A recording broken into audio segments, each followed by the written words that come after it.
ফিলিস্তিনের গাজায় এ যেন এক ভূমিকম্পের চিত্র। এক বছরের বেশি সময়ে ইসরায়েলি হামলায় ধ্বংসস্তূপে পরিণত হয়েছে পুরো উপত্যকা। লাখ লাখ মানুষ বাস্তুচ্যুত হয়ে দুর্বিষহ দিন পার করছে।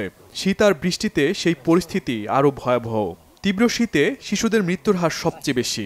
বিমান হামলার গোলা হামলায় শত শত মানুষের প্রাণহানি হচ্ছে।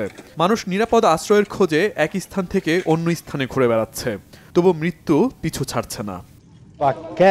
আমরা রুটি কিনতে বেকারের বাইরে অপেক্ষা করছিলাম, হঠাৎ ভূমিকম্পের মতো অনুভব হলো। দেখুন ইসরায়েলি হামলায় সব কিভাবে ধসে পড়েছে। এখানে কোনো যোদ্ধা নেই, সবাই সাধারণ মানুষ। এই বেসামরিক নাগরিকদের কেন টার্গেট করা হচ্ছে, তার জবাব কে দেবে?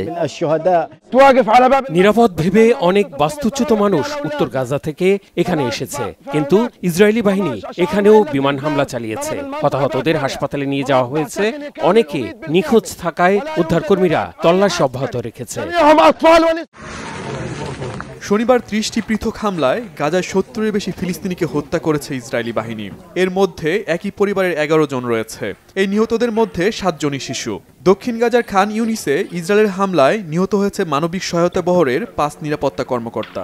এর মধ্যে ইসরায়েলি হামলায় বন্ধ হয়ে গেছে উত্তর গাজার কামাল আদ-দোয়ান, ইন্দোনেশিয়ান এবং বেইত হানুন হাসপাতালের সকল কার্যক্রম। এতে চিকিৎসা সেবা থেকে বঞ্চিত হচ্ছে অসংখ্য ফিলিস্তিনি।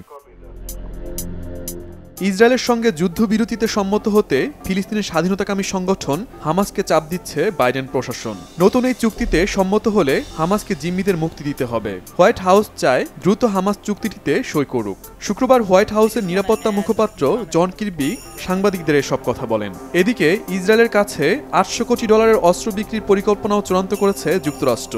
অস্ত্র বিক্রির এই প্যাকেজের মধ্যে ছোট ডায়ামিটার বোমা, ওয়ারহেড, যুদ্ধবিমান এবং হেলিকপ্টারের সামরিক সরঞ্জাম রয়েছে। Shahid Arafat, Bangla vision news desk.